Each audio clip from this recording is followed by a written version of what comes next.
이맘때쯤 거리를 돌아다니다 보면은 어느 도시에나 있는 것이 자선 낭비죠. 이 자선 낭비를 보면서 이 딸랑딸랑 종을 흔들면서 아기 예수가 오십니다. 그 사랑에 그 영광에 동참하십시오 하는, 어떻게 보면 이것이 크리스마스를 알려주는 상징처럼 되어 있고, 뉴스에서도 교회의 대림절에 대해 얘기하는 것이 아니라 자선 낭비가 시작되었습니다라는 말로 모든 것이 대체해 버리는, 그래서 그 빨간 남비 속에 뭐 지폐를 넣고 동전을 넣기도 하면서 모금을 합니다. 어떻게 보면 크리스마스가 다가오면서 우리가 가진 것을 나눌 수 있는 또 지혜도 배우고 또 나누는 결단도 자연스럽게 하게 되어지죠. 제가 대구의 부세군에서 일하시는 거기는 목사라지 않더라고요. 그 뭐라고 사관이라고 그래요. 사관. 그래서 목사님 한 게 아니라 사관님 이렇게 부르더라고요. 그는 군대식으로 되어 있기 때문에 아마 사관이라고 하는데, 제가 그 사관에게 들은 얘기가 있는데, 그 사관의 얘기입니다. 어떤 사람이 매일 지나가는 길거리에서 언제나 정해진 시간에 정확하게 출근하고 퇴근하는 이 거린 한 사람을 눈여겨보고 있었는데, 사건이 생긴 그날에도 여지없이 시간이 되자 그 거린이 좀 유식한 말이고 거지가 거리에 나와서 그 시간에 정확하게 구걸을 해요.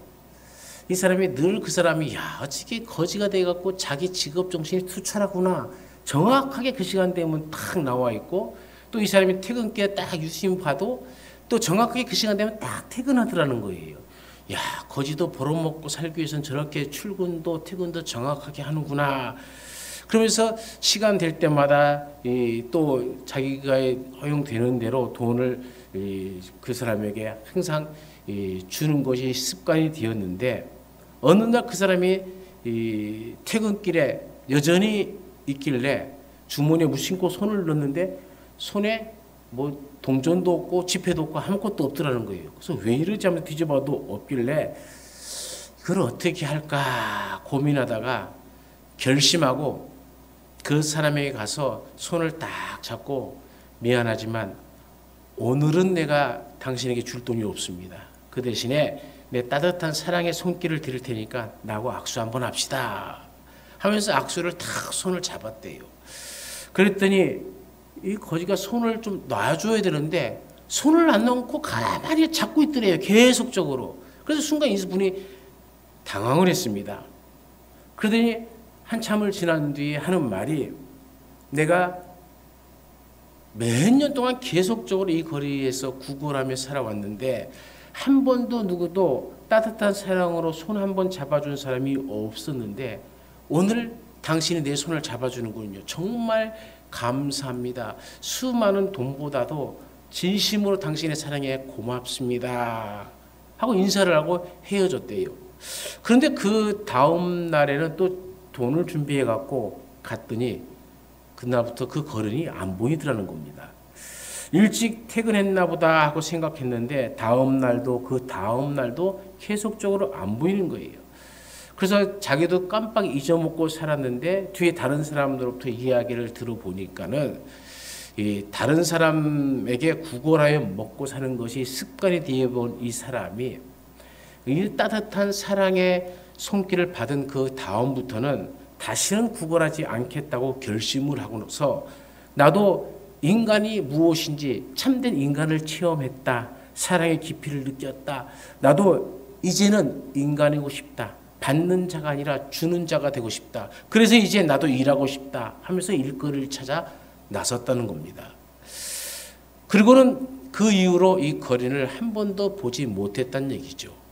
흔히 접할 수 있는 이야기인 것 같기도 하고 또 아닌 것 같기도 합니다만은, 이 거린이 따뜻한 체온을 접한 이후로 인생을 바꿀 수 있었다고 하면은 이 사람에게 평화란 과연 무엇이었을까요? 던져주는 돈이 아니었다는 것이죠. 따뜻한 악수, 한 번의 사랑의 손길 때문에 인생에 참된 이 안정감, 온정감, 평화가 이 사람이 마음속에 깃들기 시작한 겁니다. 평화는 다른데 먼 데 있는 것이 아니죠. 돈이 없어서 자기의 진실하고 따뜻한 사랑의 손길을 준 것이 바로 이 사람에게는 평화를 이룬 것입니다. 우리가 성경에 봐도 이런 비슷한 얘기가 있죠. 사도 베드로가 성전에서 예배드리러 가는 중에 길가에 앉아있는 안진뱅이를 만났습니다. 안진뱅이가 구걸을 합니다. 그때 베드로가 말합니다. 나한테는 금과 은은 없지만 예수 그리스도의 이름을 주겠습니다. 예수 그리스도의 이름으로 일어나십시오 라는 말이죠. 그래서 일어났다라고 성경은 기록되어 있죠. 이게 사도행전에 기록되어 있는 말씀이죠. 그런데 기적이 어떻게 해서 베드로에게만 일어나야 합니까? 이 사랑의 손길이, 진실의 손길이 있는 곳에는 종류는 다르지만은, 형태는 다르지만은, 시간이 다르고 장소가 다 다르지만은 얼마든지 일어날 수 있다는 거예요. 우리는 이 베드로의 이야기를 수백 번도 수천 번도 더 들었을지 모릅니다. 중요한 것은 우리의 삶 속에서 한 번도 우리는 그렇게 살지 않는다는 거예요.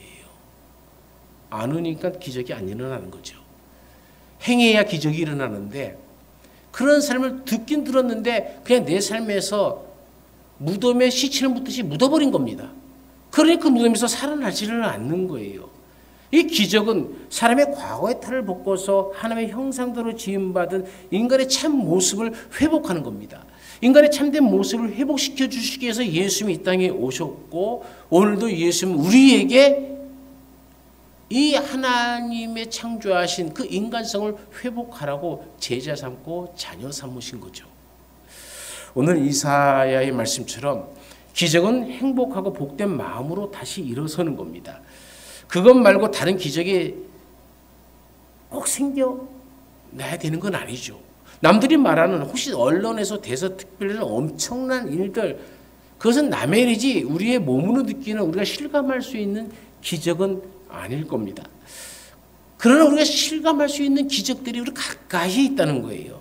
따뜻한 사랑의 손길 하나, 인간의 온기 하나, 따뜻한 말 한마디가 놀라운 일들, 기적들을 이뤄간다는 것이죠. 작지만은 그것이 큰 기적의 시작점이 되어지는 것이죠. 여러분, 크리스마스가 뭔지 아십니까? 이사야의 말씀대로 이 세상이 너무 차가워서, 이 세상이 너무 어둡기 때문에 어둠 속에서 헤매는 백성에게 메시아가 빛으로 오시는 것이죠. 크리스마스는 죽음의 그림자가 들어온 온 땅에 사는 백성들에게 메시아가 생명의 빛으로 오시는 겁니다. 그러므로 성탄은 우리가 먼저 알아야 될 것이, 그 첫 번째가 성탄이란 하늘의 오심입니다. 빛의 오심입니다. 하늘이라는 것은 하나님을 말하는 거예요. 메시아의 오심은 어둠 속에 비치며 죽음의 그림자 속 가운데 사는 땅의 사람들에게는 생명의 빛입니다. 그 빛은 반드시 비치게 되어 있고, 빛이 비치면 어둠은 밝음으로 변하게 되어 있죠. 죽음의 그림자가 드리운 땅은 생명의 하늘로 바뀌어지게 되어집니다. 인간의 사랑도 사람을 바꾸는데, 하물며 하나님의 사랑이 어찌 이 세상을 안 바꿀 수 있겠습니까? 어찌 이 세상이 변화되지 않을 수 있겠습니까? 오늘 우리 모두를 몽땅 바꿔 놓으시기에도 충분한 능력이 하나님의 사랑이죠. 그 뒤바뀜이 아니고서는 성탄의 의미는 없는 겁니다. 무엇 때문에 아기 예수님이 탄생하셨습니까? 이사야서가 다시 설명합니다. 메시아가 탄생하시면 사람들이 행복하게 만든다고. 곡식을 거둘 때 기뻐하듯이 주님 앞에서 기뻐하게 만듭니다. 전쟁에서 승리를 거둔 군인들이 전리품을 나눠 가져 즐거워하듯이 하나님 앞에서 즐거움이 생겨나기 시작합니다. 침략자의 군화와 피 묻은 군복이 모두 땔감이 되어서 불이 타 없어지는 평화의 시대가 도래합니다. 이게 이사야가 꿈꾸는 메시아의 비전입니다. 그 비전이 어떻게 실현됩니까? 이사야서가 오늘 본문의 마지막 절에 이렇게 말합니다. 한 아기가 우리에게서 태어났다. 한 아기가 우리에게서 태어났다. 이 많은 비전을 한 아기가 우리 안에 태어났다는 말로 끝을 맺습니다. 설명이 끝납니다. 그리고 나서 너무나 영광스러운 그 탄생을 이사야 선지자는 이렇게 노래하죠. 그 이름은 기묘자다. 기적을 일으키는 사람이라는 뜻이죠. 모사다. 위로하는 사람, 카운셀러라는 얘기입니다. 전능하신 하나님이시다. 못하는 일이 없는 하나님이라는 것이죠. 영존하시는 아버지다. 지금 이 순간에도 어떤 이 순간에만 국한된 것이 아니라 영원 불변한 이 사건을 일으키시는 영존하시는 아버지시다라고 얘기하죠. 이렇게 표현을 바꿔가면서 감격의 노래를 합니다. 그리고 그 마지막 이 표현이 다 모아서 평화의 왕이시다라고 얘기하는 거예요. 평화란 이 모든 것을 합한 것입니다. 오늘 누가는 예수님을 이 땅에 오시기 전에 그분의 이름을 영광이라고 했습니다. 지극히 높은 곳에는 하나님께 영광이요라고 얘기합니다. 그 영광이 울려 퍼지는 곳에서는, 즉 땅에서는 하나님이 기뻐하신 사람들 중에 평화로다 얘기하죠. 영광스러운 분이 평화의 왕이 되어 탄생한 것이죠. 오늘 여러분에게 탄생하시는 평화의 왕, 그분이 하늘에서 오신 분이라는 겁니다. 하늘이 와서 우리에게 위로를 주시고 기적을 행하십니다. 하나님의 영광이 어둠과 죽음의 그늘 아래 있는 사람들 가운데 오셔서 사람의 몸을 입으신 것을 성육신이라고 얘기하죠. 단지 손과 손이 악수하는 그런 만남이 아닙니다. 눈과 눈이 마주치는 정다운 그런 인사가 아닙니다. 아예 내가 너와 하나가 되겠다는 선언인 것이죠. 그러기에 성육신은 하나님이 우리하고 하나가 되시는 사건입니다. 하늘이 인간의 몸을 입고 왔다는 단지 기적과 같은 사건이 아닙니다. 만나시는 것도 아니고 그냥 하나가 되시는 겁니다. 둘이 아니고 하나가 되어야 된다는 겁니다. 성육신은 너희들의 삶은 이제부터 하늘의 삶이다라는 선포입니다. 즐겁과 불안과 고통과 좌절이 있는 곳, 그곳에 하늘의 영광이 임하면 행복과 희망과 웃음이 솟아납니다. 왜냐하면 하늘과 땅이 합쳐져 있기 때문입니다.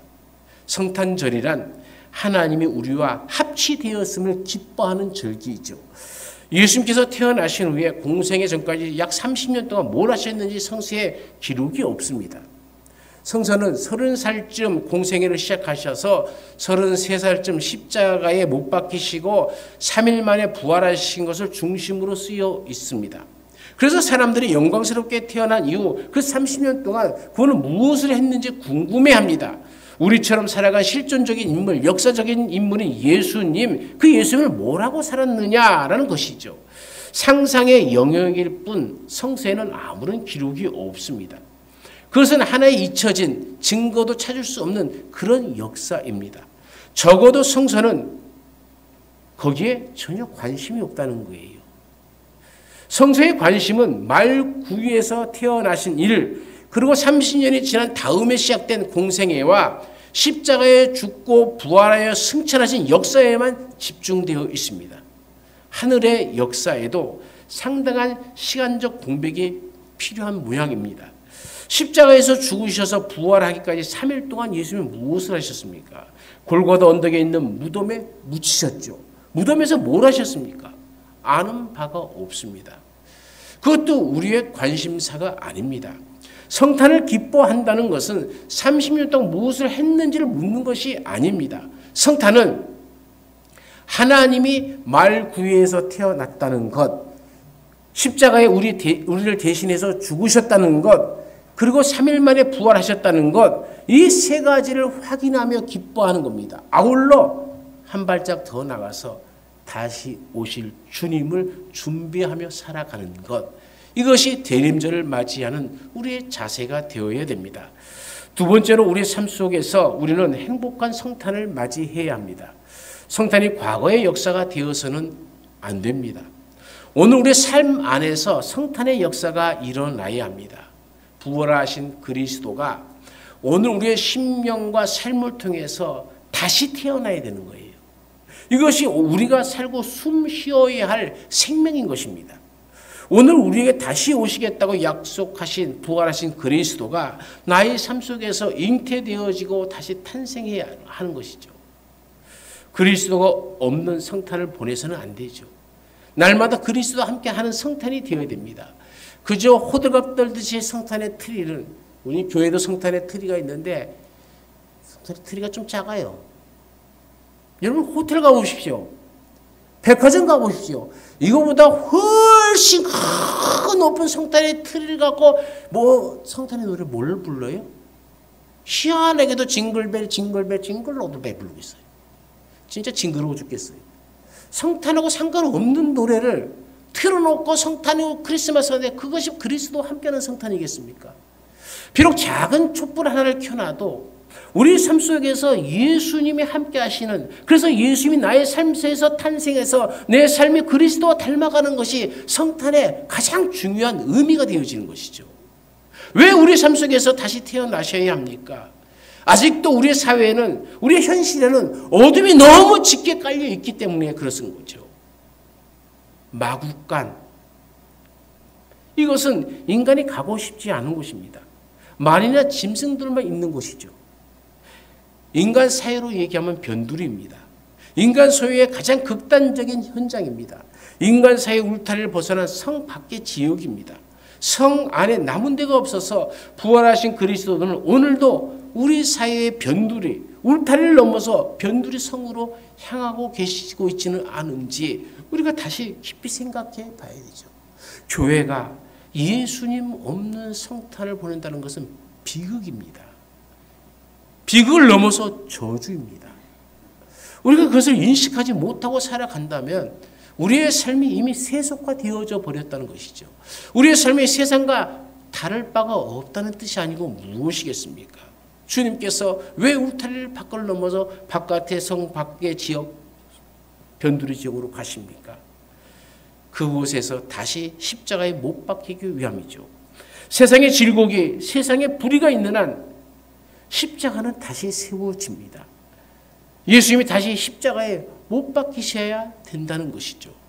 좌절과 절망이 우리 사회에 존속하는 한 부활의 생명이신 예수님이 다시금 그들 속에 잉태되어야 되는 겁니다. 왜요? 온 땅에 하나님의 정의가 강물처럼 흘러야 하기 때문입니다. 이 세상에 슬픔이 존속하는 한 부활하신 주님은 다시 오셔야 합니다. 그래서 말구유로 부활하신 주님이 오십니다. 여러분이 여러분의 어둠을 내놓지 않아도 하나님은 그곳으로 오십니다. 우리의 어둠 속에 그분이 탄생하십니다. 탄생은 한 생명의 탄생이고 부활은 다른 생명의 탄생입니다. 무한한 생명이 오늘 유한한 생명에 대해서 우리 가운데 임하십니다. 우리의 말구유 속에 임하시는 거죠. 그러므로 우리는 다시 하나님의 오심을 생각하며 살아가야 되는 것이죠. 성탄절에 시작해서 사순절을 거쳐 부활절로 이어지는, 그래서 성탄절이 아니고 이제는 거꾸로 부활하셔서 성령의 이름으로 역사하시는 그분이 오늘 인간의 구속진 곳을 찾아서 다시 탄생하시는 성탄절이 되어져야 된다는 겁니다. 오늘 우리에게 성령으로 잉태된 예수 그리스도가 탄생해야 합니다. 이 사실을 가리켜서 우리는 하나님이 베푸시는 평화라고 고백할 수밖에 없는 것이죠. 2025년 크리스마스에 우리의 심령 속에 부활하신 그리스도가 다시 탄생하시고 또 여러분에게 생명과 평화를 주시기를 간절히 축원합니다. 그러면 우리한테 오시는 평화의 왕, 그분은 어떻게 오십니까? 사람들 말 중에 이런 말이 있죠. 세상 살아가는 방법이 4가지가 있다고 합니다. 첫째 방법은 너 죽고 나 죽자라는 방법이에요. 아예 죽자, 자살 테러 방법과 아주 비슷하죠. 최악입니다. 두 번째는 그보다 조금 나은 것은 너는 죽고 나는 살자라는 거예요. 좀 얌체 같지만 어쨌든 한쪽은 삽니다.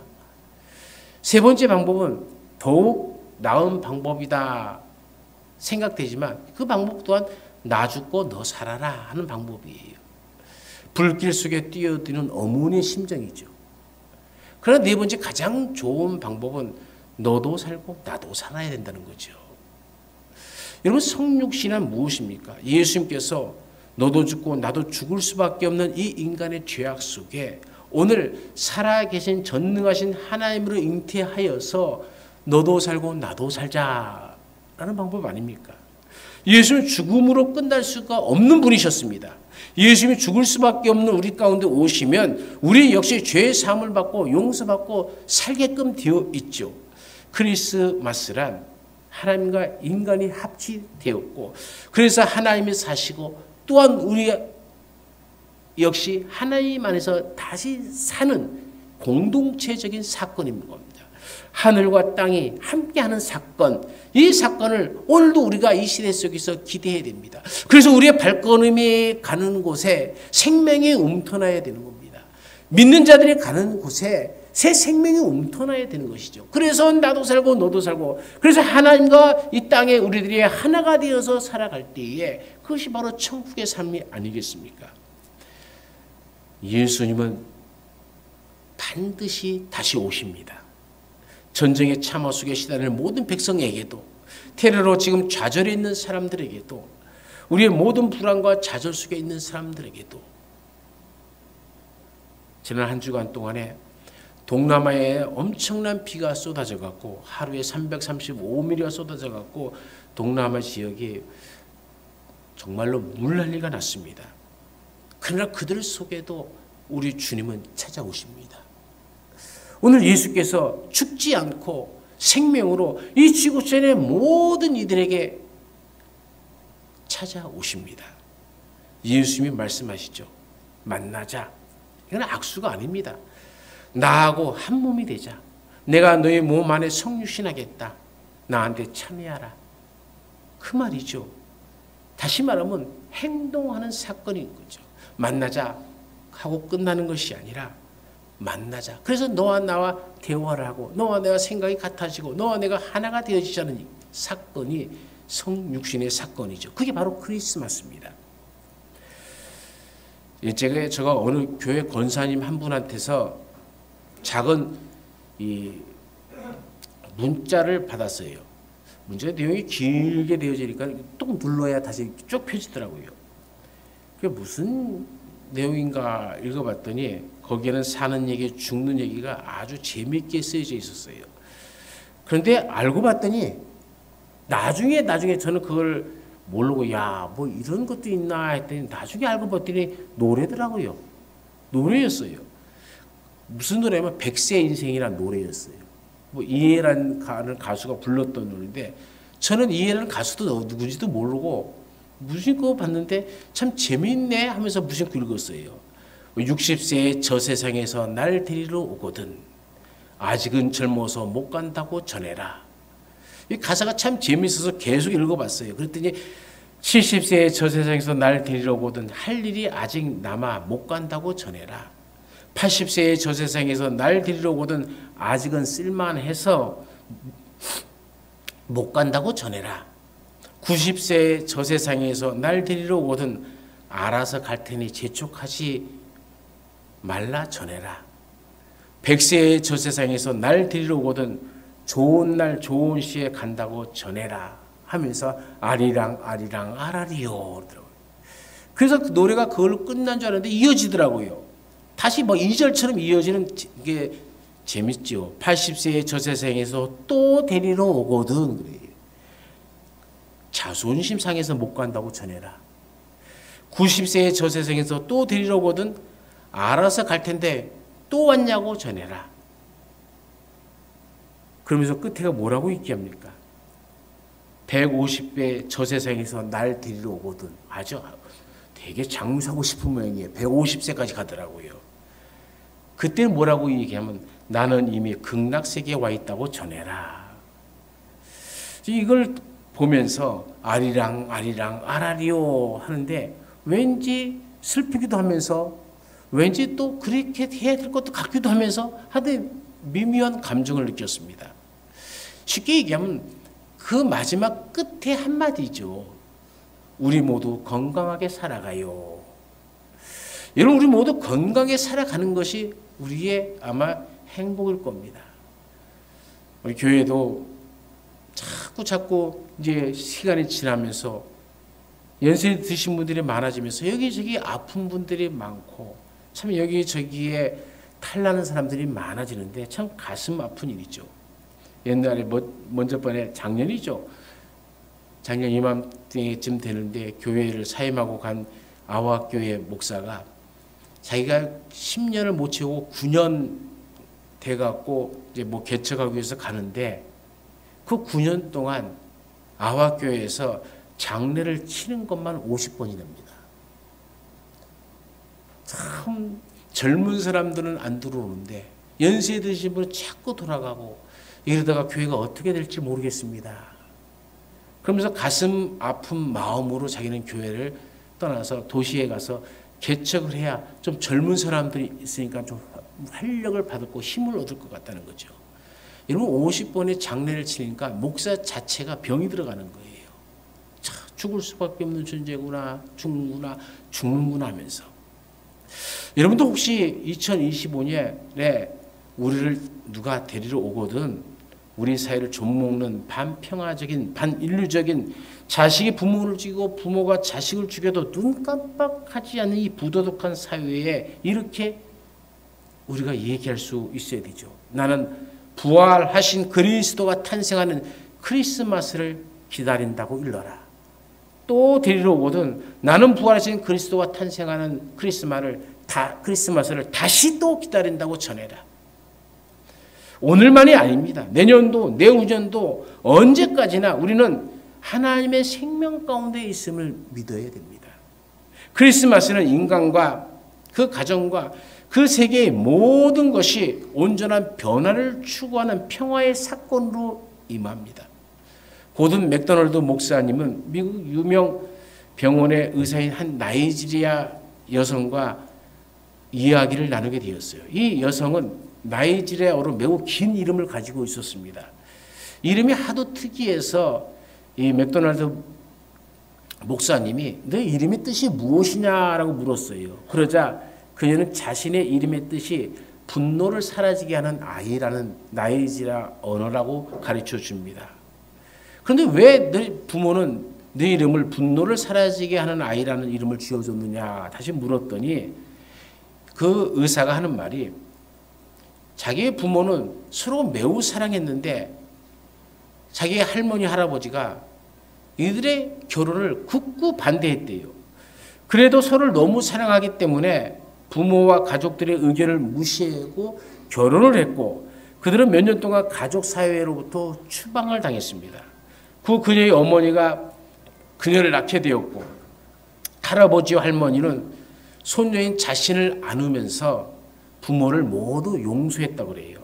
그 부모와 조부모 사이에 있었던 분노와 적대감이 사라지자 그 아버지가 그 딸을 안고 하는 말이 너는 분노를 사라지게 하는 아이구나 해서 그 아이 이름을 그렇게 지어주었다는 겁니다. 이 이야기를 들으면서 맥도날드 목사님은 그 바로 여의사의 이름이 예수님이 오신 목적과 같다라는 것을 생각하게 되었다고 합니다. 예수님께서는 이 땅에 분노를 사라지게 하는 아이로 오셨습니다. 그래서 그 이름을 평화의 왕이라 얘기합니다. 오늘 여러분의 이름은 무엇입니까? 분노를 사라지게 하는 아이입니까? 아니면 분노케 하는 아이입니까? 평화를 주는 아이입니까? 아니면 평화를 깨트리는 아이입니까? 사랑을 주는 아이입니까? 아니면 불화를 일으키는 아이입니까? 교제케 하는 아이입니까? 아니면 교제를 깨트리는 아이입니까? 우리는 오늘 말씀을 가슴 깊이 기억해야 됩니다.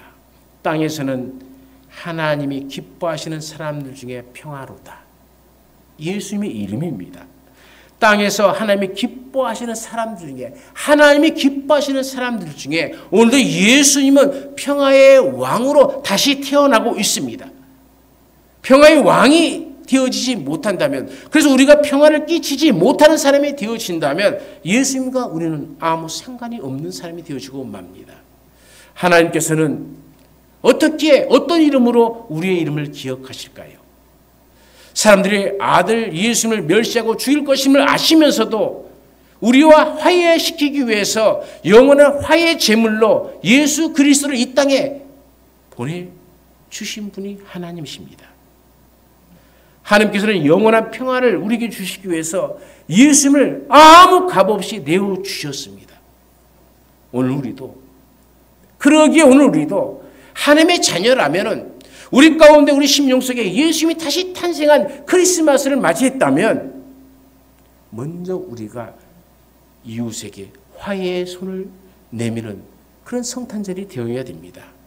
이번 성탄에 그동안 화해하지 못했던 사람들이 있다면 예수 그리스도의 십자가 사랑으로 용납하시고 하나님께 기쁨을 드리는 그 성탄이 되도록 먼저 손을 내밀고 악수하며 서로와 서로의 생각이 하나 되어지고 마음이 하나 되어지는 놀라운 기적의 사건의 역사가 오늘 우리의 삶 속에 일어나서 우리 마음 속에 이런 평화가 넘쳐나서 1년 365일 우리의 심령 속에 늘 그리스도와 함께하는 성탄절이 되시기를 간절히 축원합니다. 언제나 우리 가운데 함께 하신 하나님, 이 땅에 오신 예수 그리스도의 이름, 그 이름은 평화의 왕이었습니다. 땅에서 하나님을 기뻐하시는 사람들 중에 평화입니다. 바로 예수님의 이름입니다. 오늘 우리의 이름은 무엇입니까? 하나님이 기억하는 우리의 이름은 과연 무엇입니까? 깊이 생각하며 내가 먼저 하나님의 자녀된 내가 먼저 손길을 내밀고 화해하며 평화를 전하고 그리스도의 평화로 서로 즐거워하는 이 세상 속에서의 복을 누리는 자녀들이 되게 하여 주옵소서. 주님이 주시는 놀라운 은혜, 그 평화를 우리 또 전하며 이루어가는 주의 자녀들이 되게 하여 주옵소서. 언제나 함께 하시는 예수님의 이름으로 기도드리옵나이다. 아멘.